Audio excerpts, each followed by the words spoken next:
pense que c'est ce qui est ressorti du match quand même. Voilà, après c'est vrai que c'est frustrant parce qu'en première mi-temps on bégaye un peu notre basketball offensivement alors qu'on les stoppe sur nos choix défensifs, notamment sur la boîte en début de match. Donc voilà, c'est un petit peu frustrant parce que je pense que c'est ce qui a manqué, parce qu'en deuxième mi-temps, quand on s'est libéré, qu'on a joué plus de jeux rapides, là où quand même je pense qu'on est une bonne équipe de jeux rapides.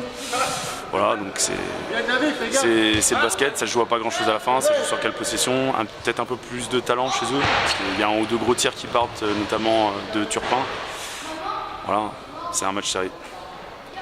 Bon, il va falloir corriger le tir en déplacement, l'image de ce qui s'est passé à Brissac, on se met un petit peu plus de pression pour aller chercher une victoire à l'extérieur. Je pense que c'est plutôt l'opposé, on va pas se mettre la pression, c'est ce qui a bien marché à Brissac, c'est que de toute façon à l'extérieur on sait qu'on n'a pas les bons résultats, donc je pense qu'il faut jouer libéré et Saint-Quentin c'est une grosse équipe, donc de toute façon ça va être un gros résultat d'aller gagner là-bas. Et voilà, après on sait qu'à domicile on a perdu au buzzer, donc ça va être une grosse équipe, on sait qu'on va les mettre en difficulté, on sait qu'on a un jeu qui peut les perturber, donc c'est là-dessus qu'on mise. Qu'est-ce qui s'est dit dans le vestiaire? Est-ce qu'il y avait de l'abattement? Non, il n'y a pas d'abattement. Je pense justement le discours c'était plutôt d'essayer de garder le positif et de garder la tête haute. La saison elle n'est pas encore finie et on a encore des matchs importants à jouer. Donc c'est ça qu'on essaye de retenir, c'est l'état d'esprit que les gars ils ont eu et ce qu'ils ont engagé sur le terrain, quoi.